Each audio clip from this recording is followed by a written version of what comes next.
Yorozu has already made her way into the top 10 strongest characters in all of Jujutsu Kaisen. Is this me wanking her, which is confirmed, it's a her, she, whatever you want to say? I don't think so. I think this chapter is more than enough, and she may rise even higher considering what happens after she fights the one and only Mahoraga. Yes, Sukuna has tried to summon Mahoraga. We'll see Mahoraga again next chapter most likely, and it's going to be pretty wild stuff. However, unfortunately, Jujutsu Kaisen is on break next week, so we're going to have to wait 2 weeks until the long-awaited arrival of Mahoraga. A few chapters ago, we had Megumi trying to summon him again. Of course, Sukuna was too fast and stopped him, but now he's using it. The big question is it going to be the same Mahoraga when it comes to size and abilities? Or is it going to be an enhanced one? We've already seen Sukuna summon Noe the bird, with it being gigantic compared to Megumi summons. And in this chapter as well, we get to see the divine dogs. Not really bigger, but much more demonic when Sukuna summons them.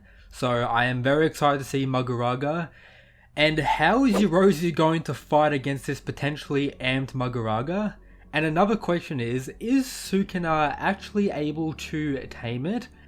As one of the main lore pieces about Mahoraga is how the Zenin clan have never been able to fully tame it.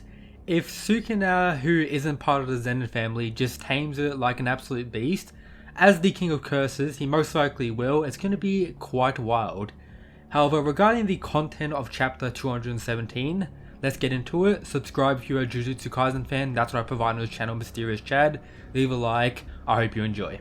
We get it confirmed that Sukuna is choosing to remain in his Megumi / Sukuna transformation, and that he has the ability to completely change himself into the old Sukuna that we know from various flashback panels and art pieces, and that Yorozu is doing the exact same thing. I wonder what the true form of Yorozu actually looks like. I wonder if this transformation is the true form of Yorozu. Most likely in a future chapter we'll get that confirmed. It's confirmed in this chapter that both of them are trying to kill one another in this chapter. However, Sukuna is restraining himself, which I'll get into shortly. So yes, as I said at the start of the video, Yorozu seems to be very powerful, being able to throw hands with this version of Sukuna with ease.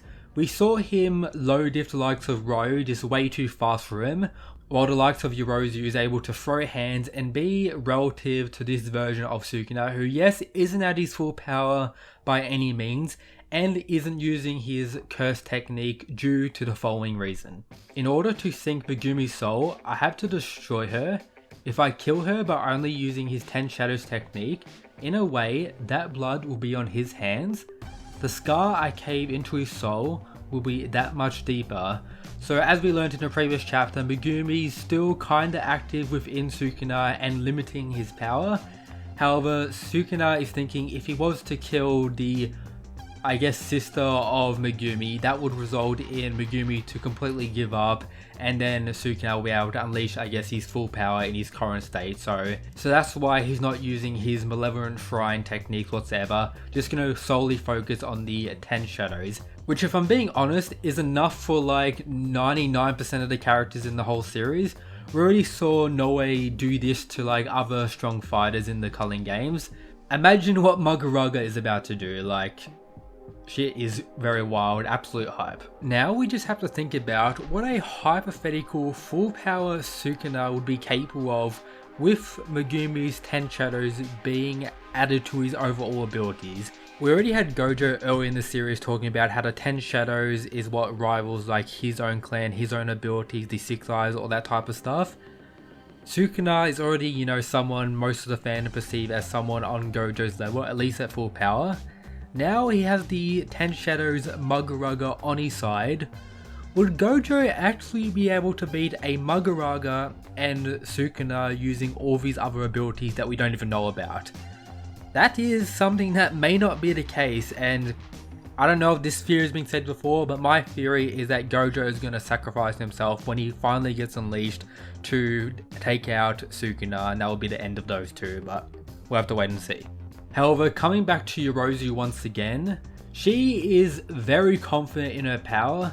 The fact that she's being able to throw hands even with the divine dogs And now this panel. Do you truly believe you can beat me without using your malevolent shrine? She believes Sukuna can't beat her without going all out himself. As I said, top 10 strongest, I think that's just a given at this point. Of course, we'll have to wait and see how she performs against Mahoraga, but with this curse technique, I think she'll be pretty fine. For example, it states, she can replicate any substance that she has knowledge of with enough practice, and she chooses this liquid metal that can transform into various weapons, a way for her to, speed herself up and various uses. So definitely one of the better curse techniques in the whole series. And then her bug transformation. Is this her true form, or is this just a, evolution of her ability? The panel states, an armor of flesh inspired by a variety of borrowings from multiple strands of evolution. So with that description, I don't think this is her true form, just a transformation or some form of power up. So crazy buff bug creature versus Mahoraga next chapter. I'm guessing Sukuna will just be sitting out, as he states. Seems just about right for a test drive. So he's going to watch Mahoraga, perhaps focus all his energy on trying to control it, as that's apparently never been done before. But a reminder of what Mahoraga is capable of. It has the ability to adapt to any and all things. Busted. Simple as that. And this version of Mahoraga may be much stronger compared to the Megumi version that we saw during the Shibuya incident arc. Are there going to be other curses coming out as well? Are we going to get a recreation of this panel, for an example, with the more demonic wolves and then a more buffed up Mahoraga? I cannot wait to see. This is going to be amazing. Let me know your thoughts of this down below. Also leave a comment of whether you think this fight is actually going to be cucked in any way. Do you think it's going to continue until the end, until one of them actually die? Or you think someone else is going to pull up and try and fight Sukuna? We have a few potential options. Imagine Yuta this coming out of nowhere. Imagine all these other characters just pulling up, and then we have a big crazy group battle. Potentially a weakened Sukuna if Yorozu is an absolute monster, which she seems to be. Imagine she actually defeats Mahoraga and then continues fighting against Sukuna, where he's forced to use his own techniques, not just the 10 shadows. If that does happen, that's going to be pretty wild. And it just proves how much stronger the sorcerers from 1,000 years ago actually are compared to, I guess, the current age, apart from like Gojo and like Yuta, maybe two others. But yeah, pretty wild stuff. Check out all the other stuff in the description if you haven't already. Shout out to these mad lads who support the channel via the Patreon. Jujutsu Kaisen greatness will continue. That's it guys. Peace.